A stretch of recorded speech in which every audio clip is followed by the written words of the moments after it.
அனைவருக்கும் வணக்கம். இன்று நம்ம பார்க்க போகின்ற தலைப்பு என்னன்னு பார்த்தீங்கன்னா, பாரதியாருடைய பாரத தேசம் எனும் தலைப்பில் இடம்பெற்றிருக்கக்கூடிய கவிதையை பற்றி தான் இன்றைக்கி நம்ம பார்க்க போகிறோம். ஒரு 6 கவிதைகள் நம்மளுடைய பாடப்பகுதியில் வருது. அதை பற்றி தான் இன்றைக்கி நம்ம பார்க்க போகிறோம். அதாவது பாரத தேசத்தினுடைய எதிர்கால லட்சிய கனவை பற்றி பாரதியார் மிக அழகாக என்ன பண்ணியிருப்பார், இந்த 6 கவிதைகள்லையுமே சொல்லியிருப்பார். அதாவது பாரத தேசம் என்று பெயர் சொல்லுவார், மிடி பயம் கொள்ளுவார், துயர் பகை வெல்லுவார். அதாவது வெள்ளி பனிமலையின் மீது உலாவுவோம், அடி மேலே கடல் முழுவதும் கப்பல் விடுவோம், பள்ளி தலமனைத்தும் கோவில் செய்வோம், எங்கள் பாரத தேசம் என்று தோள் கொட்டுவோம் என்னும் முதல் கவிதையில் பார்த்திங்கன்னா பாரதியார் எதிர்கால கனவை பற்றி சொல்லியிருப்பார். அதாவது முதல் 2 வரிகள் பாருங்கள். பாரத தேசம் என்று பெயர் சொல்லுவார். அதாவது இந்தியா என்னும் பெயரை உச்சரிப்பவர் எவரோ அவரே வறுமை பற்றிய அச்சத்தை அடியோடு நீக்கியவர் என்று சொல்லப்படுகிறது. அதாவது மிடி பயம் கொள்ளுவார், துயர் பகை வெல்லுவார். அதாவது துன்ப துயரங்களாகிய பகையை வெற்றி கொள்வார் என்பது இப்பாடலுடைய கருத்தாக சொல்லப்படுது. அதாவது முதல் 2 வரிகள் பல்லவி அப்படின்னு சொல்லுவாங்க. அடுத்தது பாரு, முதல் கவிதை. வெள்ளி பனிமலையின் மீது உலாவுவோம், அடி மேலே கடல் முழுவதும் கப்பல் விடுவோம். அதாவது இமயமலையின் உச்சியில் உலா போகுவோம். அதாவது அப்போல்லாம் பார்த்திங்கன்னா நம்முடைய பாரத தேசம் ஆங்கிலேயர்களிடம் அடிமைகளாக இருந்த காலகட்டம். அதனால் நம்மளால் என்ன பண்ண முடியாது, எந்த இடத்துக்கும் சுதந்திரமாக நினச்ச நேரத்துக்கு போகலாம் முடியாது. அதனால தான் பாரதியார் வெள்ளி பனிமலை இமயமலையின் உச்சியில் நாம் என்ன பண்ணணும், சுதந்திரமாக உலா போக வேண்டும் என்று சொல்லியிருக்கார். அடுத்த வரிப்பார், அடி மேலே கடல் முழுவதும் கப்பல் விடுவோம். அதாவது இந்திய பெருங்கடல், வங்காள விரிகுடா, அரபிக்கடல் முப்பக்கமும் இருக்கக்கூடிய அந்த கடல்களில் நம் இந்திய தேசத்தில் உருவாக்கப்பட்ட கப்பல்கள் சுதந்திரமாக போய் வர வேண்டும் என்று சொல்லியிருக்கிறார். பள்ளி தலமனைத்தும் கோவில் செய்வோம், எங்கள் பாரத தேசம் என்று தோள் கொட்டுவோம். அதாவது கல்விக்கூடங்கள், பள்ளி தலமனைத்தும் பள்ளிக்கூடங்கள் அனைத்தையும் கோவில்களைப் போல நாம் என்ன பண்ண வேண்டும், தூய்மையாகவும் சுத்தமாகவும் பாதுகாக்க வேண்டும். சரிங்களா? எங்கள் பாரத தேசம் என்று என்ன பண்ணணும், எனது இந்திய தேசம் என்று பெருமிதத்தோடு சொல்லி தோள்களை தட்டி ஆட வேண்டும் என்று இந்த கவிதை மூலம் பாரதியார் தன்னுடைய கருத்தை பதிவு செய்திருக்கிறார். அதாவது லட்சிய கனவு, பாரதியாருடைய லட்சிய கனவு இப்படிலாம் இருந்திருப்பார். முதல் வரியில் அதாவது என்ன சொல்கிறாங்க, பாரத இமயமலையின் மேலே என்ன பண்ணணும், சுதந்திரமாக உலா போக வேண்டும் சொல்லப்படுகிறது. அடுத்து கடல்களில், இந்திய பெருங்கடல், வங்காள விரிகுடா என்ற கடல்களில் நம்முடைய இந்திய கப்பல்கள் சுதந்திரமாக போக விட வேண்டும் என்று சொல்லப்படுகிறது. 3ஆவதாக பள்ளிக்கூடங்களை நாம் தூய்மையாக வைத்து கொள்ள வேண்டும். இதையெல்லாம் செய்துவிட்டு என்னுடைய இந்திய தேசம் என்று நெஞ்சை நிமிர்த்தி கொண்டு நாம் என்ன பண்ண வேண்டும், தோள்களை தட்டி சொல்ல வேண்டும் என்று பாரதி அவர்கள் சொல்லியிருக்கிறார். 2வது கவிதையை பார்ப்போம். அதாவது பண்டமாற்று சிந்தனையை பற்றி பாரதியார் இந்த கவிதையில் சொல்லியிருப்பார். இந்த கவிதையை வாசிக்கிறேன், கவனிங்க. கங்கை நதிப்புறத்து கோதுமை பண்டம், காவேரி வெற்றிலைக்கு மாறு கொள்வோம், சிங்க மராட்டிய தம் கவிதை கொண்டு சேரத்து தந்தங்கள் பரிசளிப்போம்.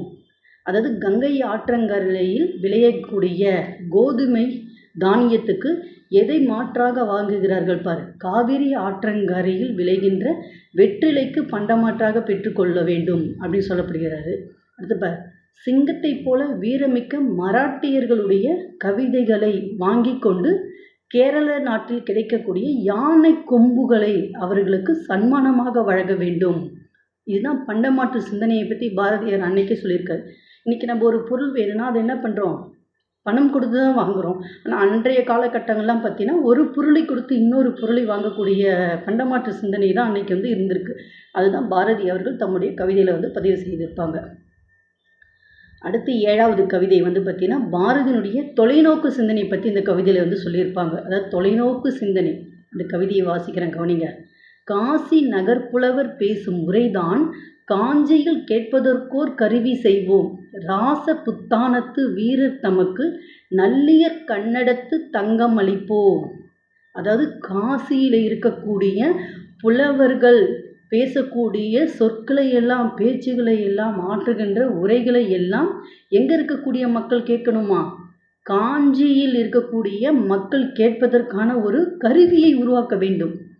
அதாவது இன்றைக்கி நம்ம கையில் அலைபேசியெல்லாம் இருக்குல்ல, உட்காந்த இடத்துல இருந்துகிட்டே நாட்டில், அதாவது தமிழ்நாட்டில் நம்ம ஊரில் அப்படின்னு கிடையாது, நாட்டில் இந்த உலகத்தில் எங்கே நடக்கக்கூடிய செய்திகளையும் நம்ம என்ன பண்ணுறோம், தெரிஞ்சுக்கிறோமா?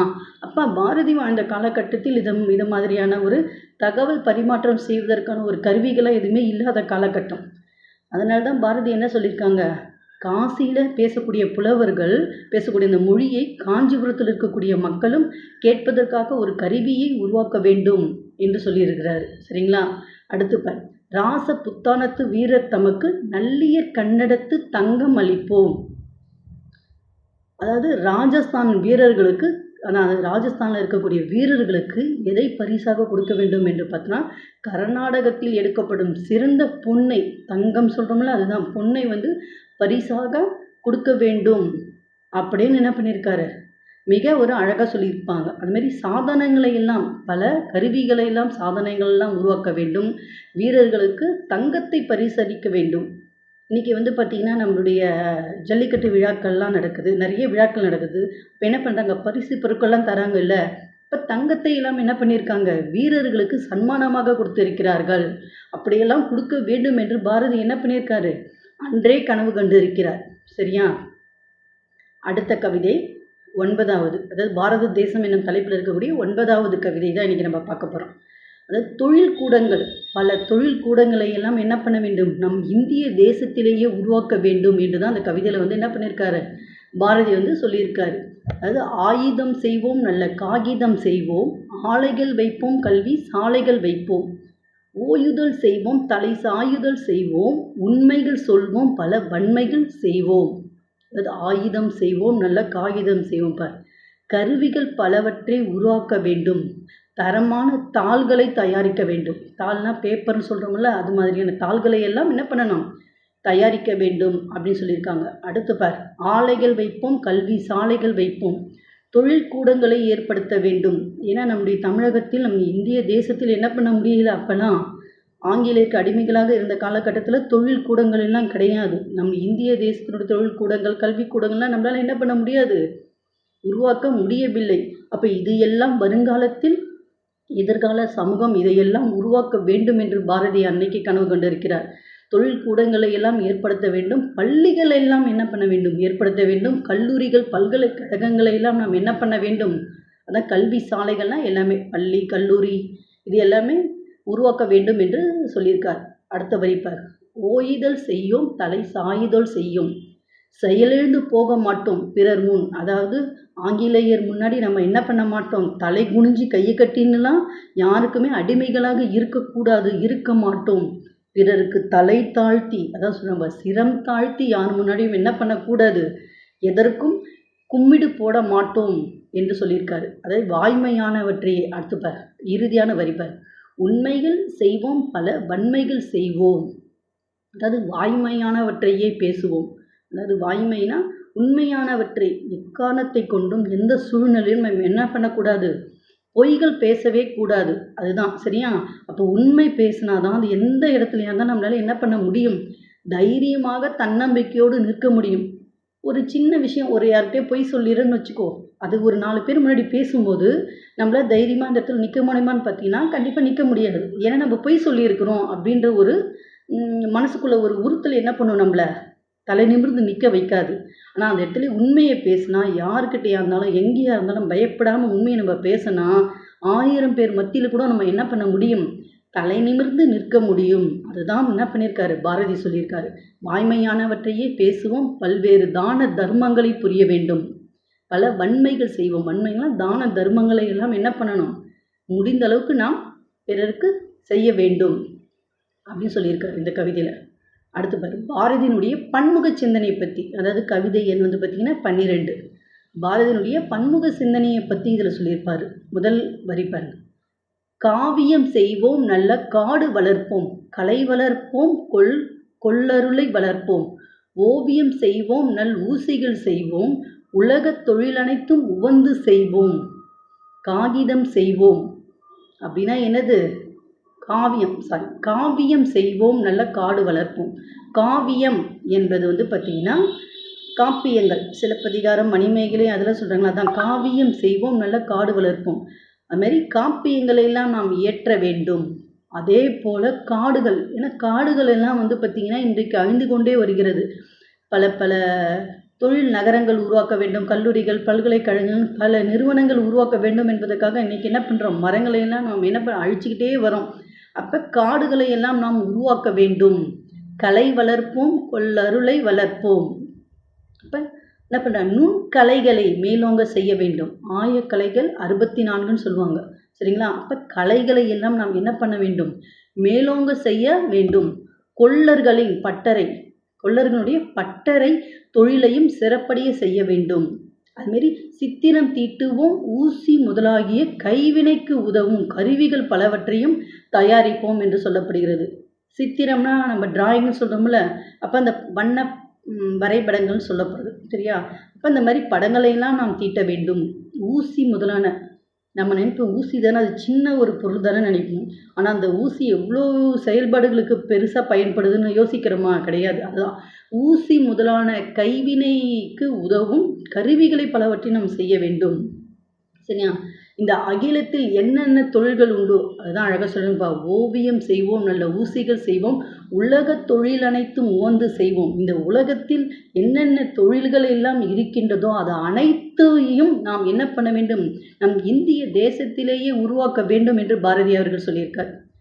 கடைசி 13வது பாடல், ஜாதி இரண்டொழிய வேறில்லை என்றே தமிழ் மக்கள் சொல்லிய சொல் அமிழ்தம் என்போம், நீதி நெறியின்றி பிறருக்கு உதவும் நேர்மையர் மேலவர் கீழவர் மற்றோர். அதாவது இந்த உலகத்தில் வந்து பார்த்திங்கன்னா 2 ஜாதிகள் தான் இருக்கிறது. ஒன்று ஆண் ஜாதி, இன்னொன்று பெண் ஜாதின்னு சொல்லுவோம்.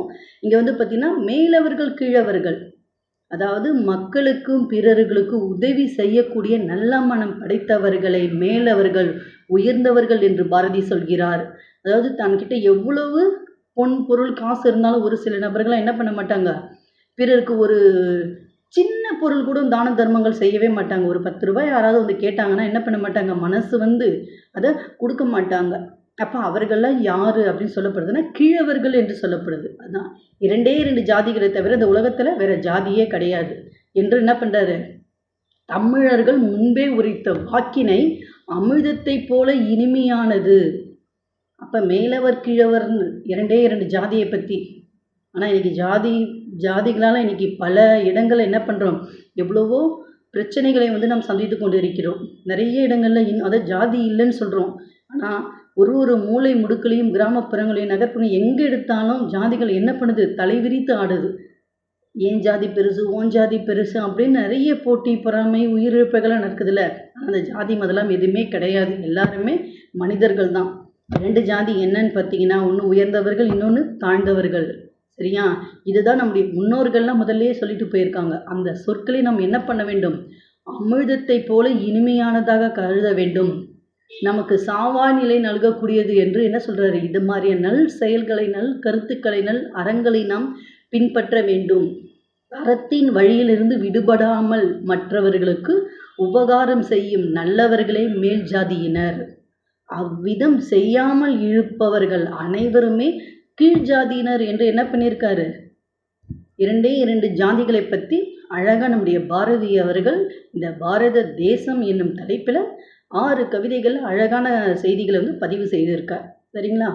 இந்த பாடப்பகுதியை நீங்கள் மீண்டும் மீண்டும் படித்து கேட்கும்பொழுது உங்களுக்கு இன்னமும் எளிமையாக புரியும். ஓகே, நன்றி, வணக்கம்மா.